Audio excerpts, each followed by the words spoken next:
Hey everyone, thank you for stopping by my channel today. I am finally gonna review my favorite Morphe brushes. I think I've been talking about doing this video for such a long time, at least it feels that way. But the problem was that I kept finding out about more brushes. I kept exploring different lines and I just kept buying more. And I'm like, well, I can't do the video yet because I got more brushes coming and I have to try those out. And it became out of control. And so finally what I did was I pulled out, I think I've got 12 of my most favorite Morphe brushes. I really do have a lot, but that's the problem because they're super affordable and they're amazing quality and I couldn't stop. So I'm not big enough at all for Morphe to even know who I am, so I do not have a coupon code, but there are definitely many YouTubers out there who do offer a coupon code, so definitely check those out if you're gonna make a purchase because you can save somewhere between 10 and 15%. So that's my tip of the day. So if you're interested in finding out finally what my favorite Morphe brushes are, then let's get started. So I didn't categorize the brushes by line because Morphe has a number of different lines, and I haven't tried every single line, but I've got 3 or 4 different lines here. I did kind of categorize them by, you know, where you use them. So that way you can kind of get a sense of what brushes work in different areas. So I'm gonna start with my happiest looking brush. This is from the Gunmetal collection. This is called the G0. And I'm sorry, but it totally looks like a microphone. You can rock out to some really awesome tunes with this brush. This brush just makes me so happy. Now I will confess that I purchased this brush because it looks an awful like the Marc Jacobs brush that's out right now that has this little cotton ball-y kind of situation on the top. And it's like 80 bucks. I don't know if it's 70 or 90 or whatever, but somewhere around there. That's major. I cannot spend $80 on a brush, but then I saw this one come out and I'm like, oh my God, they look the same. And it's got amazing quality. So it's a fabulous powder brush. You can use it really softly to apply powder loosely or lightly, or you could use it in a pressing formation in order to just kind of press some powder onto your makeup. And it's, like I said, it's part of the Gunmetal collection, which is their like second tier collection. Whoops, I dropped my microphone. This is the G0. The most favorite one that I have when it comes to applying my foundation is the E6. It is a flat top. I don't want to call it a kabuki because it's actually not very big, which is part of what I like about it. So you're allowed to, you know, press the foundation into your face, but you have a lot of control because it's not that big. Sigma, of course, makes a really fabulous flat top kabuki brush, but sometimes I feel like that's a little bit big. The other thing I love about this brush, is that you are directly taking the bristles and pushing them into your face, and there is no prickle. My major complaint with brushes, and the major reason I will not buy a brush, is if it has a lot of prickle, you know, where you can kind of feel it poking you in the face. Oh my God, like pet peeve. There is no prickle with this brush. It's fabulous. So this is the, did I say, this is the E6, and this is part of the Elite line, or the Elite collection, which is their kind of top tier collection. They had talked for a while about it being a limited edition collection, but I did have a rep say to me during that you know, click to chat feature that you can be on the website and say, I want to chat with a Morphe representative.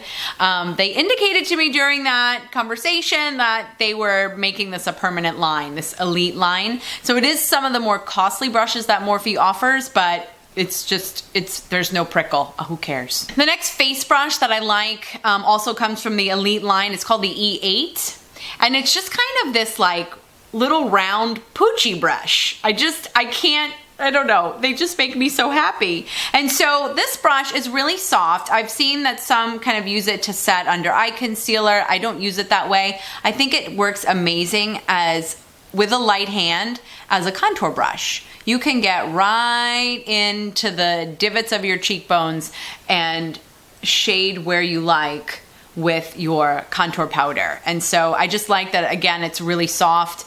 Everybody loves the NARS Ita brush when it comes to contouring, among others. I have the NARS Ita brush.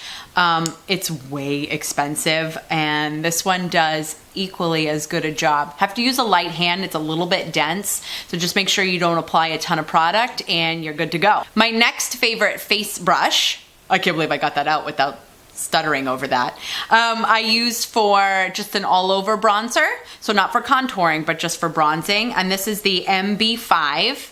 And they call it a duo fiber brush, and they aren't duo fiber, but typically duo fiber brushes are like white on the top. So this one's kind of fun that it's just this kind of lighter gray. And it, again, with a really nice light hand, you can definitely swirl bronzer just kind of on your cheekbones. It'll buff in whatever contour powder you've already applied. Really, really soft, works well around your entire face, and doesn't wind up applying too much product because, again, it's that duo fiber, which makes the tip of the brush just really soft, very less dense than the rest of the brush. And so it's a really nice contrast, and it gives you really good control over how much product you apply. My last favorite brush for the face, this one, I don't know. This, I feel like I have to sell it to you because for some reason it just really works for me, but I'm not sure many will agree. This is the M509. And it's a tapered, it's better if I don't put my hand up since it's white. So it's a tapered brush. And you know, you can use a tapered brush for a number of different functions. You can actually use any brush any way that you like. So it's really soft and really light. Doesn't pick up a ton of product because of how light it is. I find that I really enjoy using it for highlighter. Even though it's so large, because it is tapered, you're still not applying over a very large area. Wait, that didn't make sense. No, it did. Even though it's large but tapered, you don't wind up applying it over a tremendous area because of the taper. But I find that because it's big, or bigger than most of the highlighter brushes, you know, versus a fan brush, but the highlighter brushes, because it's so soft and has the shape, it winds up just creating completely a blurred line instead of giving you a really defined highlighter line, which I really don't need because I have oily skin, so I use highlighter very, very lightly. You can use it straight on to get the smallest amount of coverage. I tend to use it as an angle because it just seems to blend. I better make sure I do the other side in case there's any product on there still before I'm like major spotlight highlight on this side. But it just, I really actually can't even explain it. I'm really surprised that it works for me so well. But if you find that you have trouble applying a diffused amount of highlight to the contours, to the cheekbones, I don't know, give this brush a try. It's not that much money, and I don't seem to make mistakes when I use this brush. I have two brushes that I absolutely love for using underneath my eyes. The first one comes from the Elite collection again, which is probably my favorite collection that Morphe sells. This is the E12. It is also a tapered brush similar to that M509 that I was just explaining for highlighter, but it's very dense. It is not nearly, like you would not want to apply highlighter with this brush. I find that it works really well to blend in your under eye concealer. Particularly, I use the NARS Radiant Creamy Concealer a lot. That is somewhat thicker versus a thin composition, and so this really does an awesome job of very purposefully and very specifically applying product and spreading it out exactly where you want it to go. The reason I love this brush so much for under eye concealer is because you don't feel it's there. It's as if you've numbed the entire underneath of your eye. Either that or the brush is that fabulous because you do not feel bristle one when you are basically poking around underneath your eye there. There is no prickle on this brush, and it's kind of hard to find. Even some high quality brushes give you some prickle, and this one, this is a dream. I can't. It's fabulous. The other brush I like using under my eye happens to set my under eye concealer. It is not in the Elite line though. This is an M438. It's also, again, another tapered brush, but it's much smaller. Well, not much. Oh yeah, it's about half the size of the highlighter brush, which again is the 509. So this guy I use to set my under eye concealer. And again, same reason, no prickle. Feels like a dream, and small enough that you can apply your setting powder exactly where you want it to go. Let's talk about some eyeshadow brushes, kind of in no particular order, and they span kind of all of the lines I've been talking about. This guy is the E17. He is a very small crease brush or blending brush, whatever you want to call it. He is the guy that you use when you are applying a dark shadow to the outer corner of your eye and you don't want it going all over the place. He just is a fabulous little size just to kind of get right in there. Again, no prickle, really, really soft, but dense so that he does pick up enough product. Works really, really good. I use this every single day. Another brush that I love to use for the creases, I guess I'm in like love with really good crease brushes because that is actually all I'm about to talk about apparently. I just glanced down and these are all crease brushes. This is the E28. It is another tapered brush, but it's a little bit bigger than the one that I just talked about. It's also a little longer, a little softer. What I like using this brush for is again for some of the darker adding definition crease colors, but I use this guy when I want to spread it out a little bit more than just the outer corner. Maybe take it like 1/3 of the way, 2/3 of the way over. It's so nice and pointy that again, you will not be applying dark shadow over a major area. You can be very, very precise with it. But I use this to kind of, sometimes I'll apply dark shadow with this guy and kind of dab him on, and then I'll take this brush and I'll use it to kind of spread it out just a little bit softer up into my crease a little bit more. These guys are BFFs. They're good friends. My general all over crease brush that I use my transition crease shade with is the M504. Similar to the MAC 224, and I know Sigma also has a very comparable brush to that. This guy just takes your windshield wiper motions to another level and allows you to just get in there really, really softly, back and forth. No prickle. I should have just said that every brush that I was talking about had no prickle, but this is always brush number one, typically the first brush I reach for, and I throw my very light transition crease color on with that brush. Similar to the MAC 217 is the M433. They even look the same. Sorry, that's dirty. That's shadow. It's actually a white brush. Sorry. And this is, like I said, similar to the MAC 217, and then Sigma has a comparable one as well. I can't think of it off the top of my head.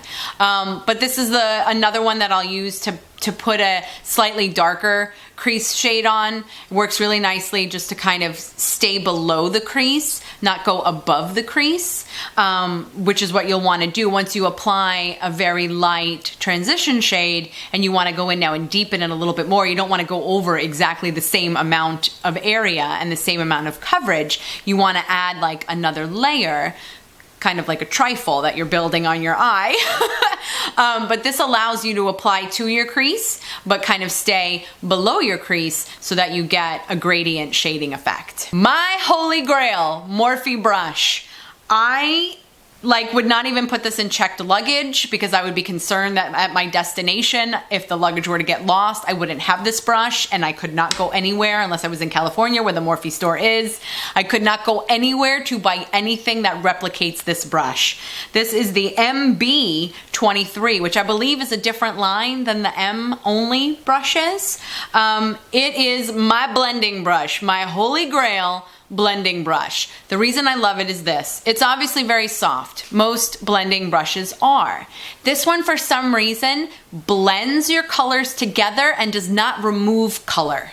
I hate when I go in with a blending brush and I'm trying to blend a variety of colors together and it winds up diluting the colors. It winds up taking color away. I hate when a brush does that. This one is so soft and it does the blending that you need it to do, but it leaves the shadows and the intensity of the color of the shadows that you just applied, or it leaves them true to form. You don't wind up starting with a darker eye, trying to blend them all in, and then winding up now with a lower intensity and a lighter shaded eye. So it blends the product, keeps the product on your lid though. I'm completely stunned and surprised how well this brush performs, but it's oh my gosh. I would like going through the airport, it would be in my pocket. They would be like, ma'am, is that a weapon? I'm like, no, it's my MB23 Morphe blending brush. What are you talking about? So that is my Morphe shopping list for you. I hope that you found it helpful. What are your favorite brushes in general? Or maybe you've got a favorite Morphe brush that you think I should know about. Please do leave me a comment in the comment section below. I really do like hearing what you guys have to say. Thank you so much for stopping by again today. I really do appreciate it. I hope you have a great rest of the day and I will see you in my next video. Thanks. Got some hair in my face right there because of my brush. Hey everyone, thank you for stopping by my channel today. I am finally gonna do. Oh my gosh. What? I'm gonna finally breathe. I'm so excited that I'm finally doing this video that I cannot wait to spit it out. And clearly, my mouth moves faster than my brain. That's trouble. But it's just, you can, this guy just takes your windshield washer. Probably my most favorite feature about this brush is, again, the fact that it doesn't have any prickle. You can literally, like, you could almost stab yourself in the eye. Don't do that. But you could almost stab yourself in the eye and you wouldn't feel it. You wouldn't even know, except from the pain in your eye. What? I just introduced gushing blood into this video. Oh my gosh.